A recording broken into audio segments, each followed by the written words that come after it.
Welcome, everyone. We are so excited to have you here with us today.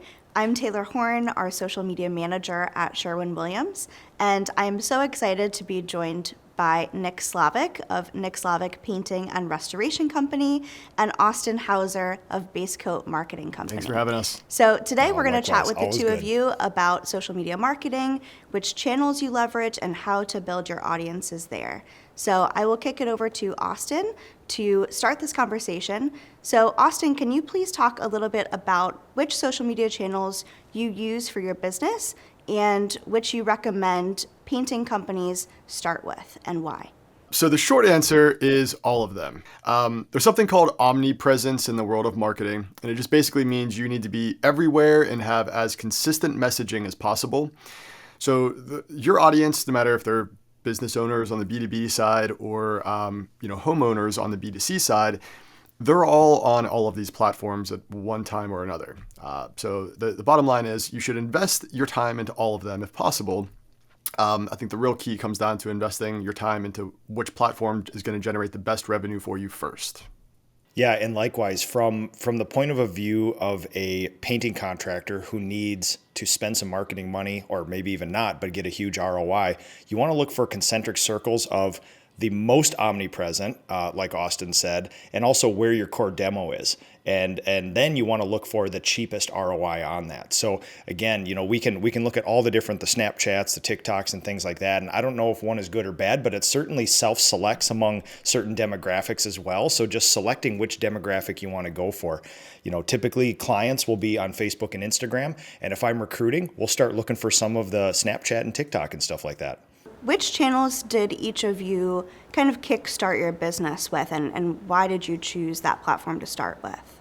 So at Base Coat Marketing, we have a core value. It's called Be the 20%. If you've ever heard of the Pareto's principle, it's the 80-20 rule. So basically 80% of your results come from 20% of your efforts. And I think where most business owners fail is they'll put all of their time and energy into one platform without really understanding the fact that there's only going to be a few out of all of the different options out there that are going to generate most of those results.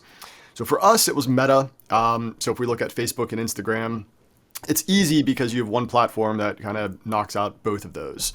And I think the newest stat is 40% of the entire Earth's population is on that platform every day, which is just insane to even think about. But there's things like LinkedIn. So if you're on the business side, commercial in particular, that could be a great place to fish as well. But really, when we look at just what's the lowest effort, highest reward, Facebook and Instagram are going to be the game changers. Yeah, so interestingly enough, my business has been around for 16 years, and Snapchat, TikTok, YouTube, Instagram, Threads, LinkedIn, Facebook wasn't even around then. So I've had my foot in a couple worlds of when I started my business, it was Yellow Pages and newspaper, and then Facebook showed up. So when you say, hey, why did you select Facebook? Because it was the only one, and we started posting on there, and that's been a very good getting in on the ground floor, you get a lot of grace for trying new things in new areas, and just being there, being present, doing stuff all the time is a great strategy. I think sometimes business owners may get overwhelmed with all of the options of social channels to choose from. So you want to be everywhere, but how do you make sure that you're not spreading yourself too thin? The bottom line is there's only a few channels that are going to produce most of your results. You can definitely invest your time into things like TikTok. It's a younger demographic. So when we look at homeowners, for instance, on the residential side of the painting world, the younger homeowners may not be able to afford your services. You want to kind of keep in mind that there's going to be a market out there. It just might be a smaller market of your overall target audience. So really, when we look at, let's say, the residential side of the painting industry, Facebook and Instagram have most of the audience that are most active most of the time. So your time's going to go further there. Your dollar's going to go further. Whereas things like TikTok, you might have to put a little more time and energy into that. But there are strategies out there where if you invest your time into one piece of content, you can distribute it much easier these days. And content distribution, Nick Slavic here has that pretty well nailed down If you've ever seen Ask a Painter live, it's everywhere, right? And it's not because he has to repost that over and over and over again or create different pieces of content for each medium. You just simply take one piece of content and share it as far and wide as you can. Yeah, there's a great strategy that I learned 20 years ago. It's called force multiplication, right? And if you can do one thing and leverage it over many things, it's just beautiful. So some of these platforms make it easy for you. Like Meta, you can get in there and schedule posts, organic posts for free on Instagram and Facebook. You can schedule them out. I mean, Austin, 45 days, something like that. I mean, Yep. you can put a lot of track in front of you, and that's all free, right? To curb burnout, force multiplication is the way to do that. So yeah, I think that's a strategy that we've done too, where one piece of content can go across almost all the platforms pretty easily nowadays. And there's even apps that can force it out even farther into those. Austin, you just mentioned Nick's Facebook Live. So Nick, I wanted to ask you about that. Your Facebook Live called Ask a Painter. This is something you've been doing for quite a while. Can you talk a little bit about how that idea came to be and how it's been successful for your business? Yeah. So again, going back to the strategy of you get a lot of grace to be the first person over the mountains taking the arrows, it's the same thing, which is literally I went live for the first time that Facebook offered a live, and that was the advent of Ask a Painter Live. And I think we're talking 8 years now, right? So you get a lot of grace, and especially with that type of platform being live, you get more grace as well. What people don't know me for is highly edited, highly choreographed, things like that. It's literally like you're seeing a passionate person being as genuine as they can, just speaking to humans on the internet consistently. So it's been a very good thing because number one, first across the mountains is a good strategy. Number two, you're in a area of high target opportunity, which is there are not a lot of people out there doing it. There's not a lot of content creators in the house painting world, let alone people who are going live, making it easy for people to trip across. So again, what you're not getting from me is the most highly polished, crazy stuff there, but what you are getting is just consistent, genuine content all the time. And I think that's the best strategy. Yeah, consistency is so key. We see that on our channels as well. Do you feel like there is a time and place for highly produced content, or do you feel like you get better engagement when you post content that is more raw and authentic? Well, it kind of depends who you're after, what the mission is, but within Ask a Painter is a business with 4 verticals in it, and one of them is content creation. So I will do an 85-hour project where you're capturing film for days. There's I think one piece of content I did this last year had 1,400 edits in it over the course of it. So yes, that is possible. But what you're looking for is when PR firms and marketing agencies and things like that ask you for stuff, that's what they want. They don't want off-the-cuff live stuff. So when you're going for a demographic to potentially connect and sell and expand other brands, I think highly polished is more consumable. It's more relatable. But let's say you're trying to connect with other master crafts people and paint business entrepreneurs across the country, and they feel lonely and they feel unsupported. And here's a guy talking to them in real time about doing the thing they actually do. That literally is like, you can't get a better platform than live. You are a genuine connection live. You're talking to a human. So it depends what you're going for. Do you find yourself interacting then in the comments, afterwards or even in real time during those live events? That's the whole purpose. I mean, literally Ask a Painter Live. You ask a painter live. And that's like the thrill of a lifetime. I started that show so I can fire this up and I can connect with other nutty master crafts people and paint business entrepreneurs across the world. And literally, I mean, Austin has seen this too. Like the more we lean into social media with this stuff, we're connecting people in Brazil and England and China and Australia. And people, I mean, I didn't talk to painters 5 minutes from my house, one town over, because they were the enemy years ago. That's how I was brought up in the industry. And now social media has broken down all the walls of that. And there's camaraderie and connection, and we're sharing. And it has really enlightened me as a craftsperson and an entrepreneur. Yeah, absolutely. It's that free education in a way. People can just go to Facebook and learn from each other. So That's it. That's amazing. Austin, you host a podcast called the Base Coat Brainiac podcast.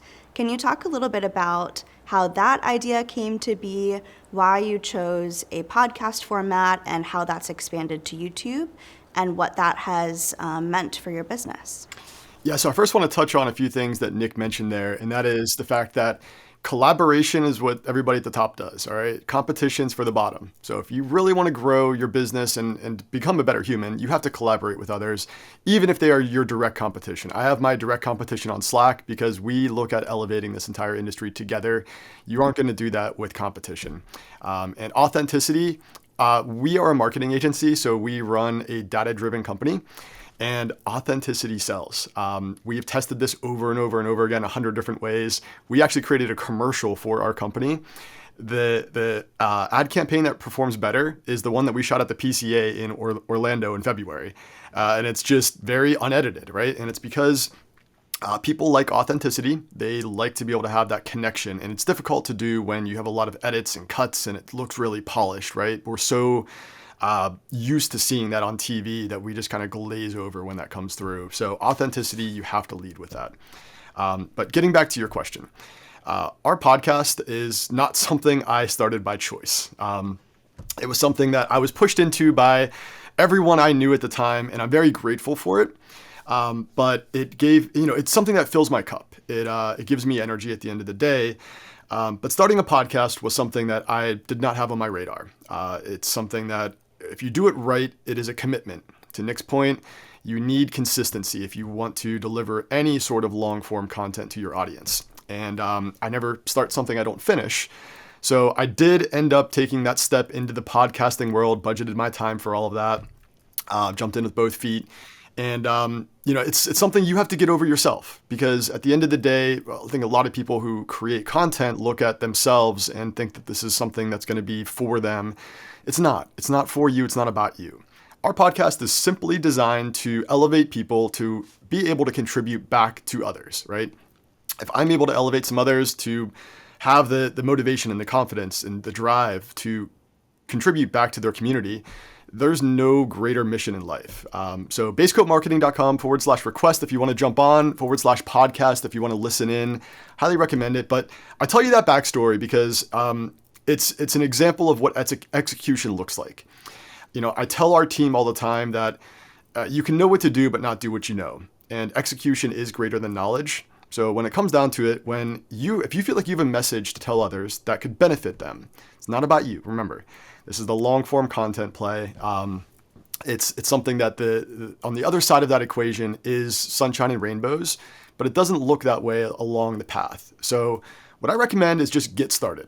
Pick a topic, pick something that you feel like your audience is going to care about. It's a pain point. It's something that excites them. Know who you're talking to and don't make it about you, make it about them. Austin, as someone who, owns this marketing company that specializes in advertising for painting companies, you are well aware that on social media you can have both paid and organic content. Can you talk a little bit about the difference between those two and the type of content that works best for each, and how you would recommend some of these business owners get started with paid ads on social? So there's two forms of content on social media when you just break it down to its simplest form. One is going to be organic and the other is paid. You either pay for visibility or you exchange your time in the form of content creation for visibility. Those are the only two ways to get eyes on your content. When we look at what it takes to get you eyes organically, it takes time, a lot of it. So Nick, on average, how much time do you invest in social media, let's say on a weekly cadence? Like, what does that look like for you? Yeah, I would say, well, if you throw in the social media show, we're probably looking at 2 hours a week. So, we're talking a significant amount of time there, right? And Yeah. my recommendation is if you have the time to invest at least an hour a day, that's what we recommend budgeting for organic content. Invest it. It's something that there is generally going to be a payoff. It's not guaranteed. That's the one caveat with social media is you could invest an hour a day for an entire year and still not see anything from that, right? It's definitely, there's a little bit of luck involved. To Nick's point, the earlier you buy into that, the better the payoff is on the other side. But most of us as business owners don't have that time to work with. We haven't had the processes established yet, right? We have to manage people and clients and jobs and projects and fires to put out. So that's where the monetary side of this comes into play, the pay to play, the ad campaigns. Now on social media, the benefit of, or I guess really the big difference online when we talk about advertising, let's look at Google, for instance. That's what's called intent-based marketing. The buyer intent is there. They are really far down the marketing funnel. They are ready to buy your services. Instagram, Facebook, any sort of social media is what's called interest-based marketing. And so when we look at intent-based marketing on Google, interest-based marketing on social media, interest is going to be further up the marketing funnel. So it's going to be things like people who are maybe aware of your services. They've looked at their kitchen cabinets. They want to repaint them, but they haven't had the conversation with the wife yet. So they just want to reach out, understand how much it's going to cost, when they can get in the door, and then they're going to have the conversation. So it's going to take more education. It's going to take more time to nurture those types of leads. So we look at intent-based marketing on Google as today's lead. Social media is going to be the interest, so that's going to be tomorrow's lead. It's going to take a little bit more time. But the bottom line is, social media, you can acquire leads at a relatively low price point, roughly about half the cost as you would if you were paying for the same type of lead on Google, because it is a quote-unquote lower quality lead. As long as you have a good sales process, we have clients closing 90% of the leads that we send them from social media. It's not out of the question, just because they have a good follow-up nurture sequence. And there's a lot of good platforms out there, a lot of good processes you can implement. But again, you're either exchanging your time or your money for visibility. Something that my team and I often talk about is that on social media in the feed, we're competing with everyone's friends and family, right, for attention. So love the way you put that. Nick, anything you want to add to that? Yeah, I love the way Austin thinks. Literally, an anachronism in our company is we solve problems with time or money or both, and we need to decide. And it's sort of one of those meta things like, hey, we need leads. Let's spend money on Google. It's like, hold on, let's take a step back. Let's think about the theory about this. Do we want to use our effort or our money or some combination of both? So just being aware of what you're doing, and sometimes people think that the only way to get leads is with money. Sometimes you can do effort. And as companies get more sophisticated and larger, you have to use both. You don't have a choice. Money won't solve it. Effort won't solve it alone. You got to be more sophisticated and do a hybrid. Yeah, definitely. One other question just came to mind. Nick, when you are going out to meet a customer, do you tell them that you're on social media? Do you have your social media handles on business cards? Or how do you spread the word to get them from the in-person interaction to following you on social media? Yeah, there's a big misperception about the confluence of my social media reach and my painting business. So if you think about Ask a Painter Live, it is not my clients that are my core demo there. It's literally other paint business owners. So it couldn't be farther away from my clients. I'm actually helping. I don't believe in competition, but I'm out there helping my competition. So people think that I have a line of clients begging to have their house colored by this guy, this omnipresent guy on social media, and that there's a line of young apprentices, decent human beings, standing outside waiting to be led into the apprenticeship program. And I will tell you that is not the case, right? I would say, of my 40 people I employ, there's likely 3 that knew about my social media before they came. And of our 2,500 leads that we're going to get this year, 2,400 have never heard of Ask a Painter. They're not on Facebook, not on Instagram. So it's really it's a big misperception there. Now, having said that, for the 100 or 200 people who do know that I'm on social media, they've literally watched all the videos. They've read my website. They've plumbed the depths of all my social media, and they will bring up very specific things. You got a new puppy. His name is Len. Your kid's a varsity dancer in school. So when people are in, they're in. And then there's other people who don't know social media exists. Right. Yeah, totally. So to kind of wrap up the conversation here, if you both had to summarize what key actions, what best practices you would recommend to painters either just getting started on social media or maybe they've already spent some time there, what would you recommend? Completely unsatisfying answer, but completely true. 100% answer is just do it. Don't let perfection stand in the way of really good. Be consistent and be genuine. Don't emulate anybody else. You can certainly take inspiration from other people, but being consistent, being genuine for a very long time is a strategy. I have never met another business owner who didn't consistently post at least once a day, at least organically or paid, that didn't increase their following and leads based on that. That is a complete data set. I have never found a painter who consistently posted genuinely on social media that didn't see some change, some benefit. Yeah, I'll go a little deeper. So if you want to know why Nick Slavik has so many followers, it's because he is genuine. He's authentic. And he wears his heart on his sleeve. He manages a team of beautiful humans. He's got the genetics with some great facial hair that I wish I had. And, who wouldn't want to work for a guy like that, right?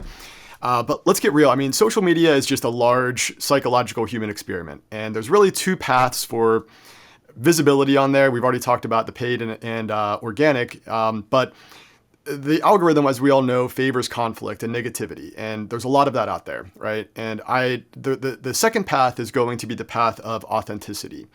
And if you lead with who you are as a person, if you're good at creating relationships in real life, you're probably going to have a lot of success on social media. But keep in mind that there is negativity out there, and the more visibility you have, the more of that you're going to see. The key is to be the defender of your own mind and your own time, and understand that that is just part of the game. If you can provide value, be authentic. Whenever I say value, it is about providing information, knowledge, without expecting or asking for anything in return, right? Like, I'm not on here, I'm not wearing a branded shirt, I'm not trying to sell anything. I'm here to provide value and insight. So to Nick's point, it is definitely about being authentic. Consistent is so key. And again, as long as you don't expect a result from that, you just keep putting yourself out there, it will pay off eventually. And the last thing I'll mention is you just have to get started. So many of us wait until it's perfect and it's just right to get started. You should look back on your very first video, whether it's a month or a year from now, and go, that was not good. If you look back on that first video and you felt pretty good about it, you waited too long. Yeah. Thank you both for joining us today. We really appreciate your insights. This was so helpful, and we look forward to talking to you both again soon. If you had left some comments in the questions, please stick around for our live Q&A at the end of this webinar, and we look forward to answering those questions then.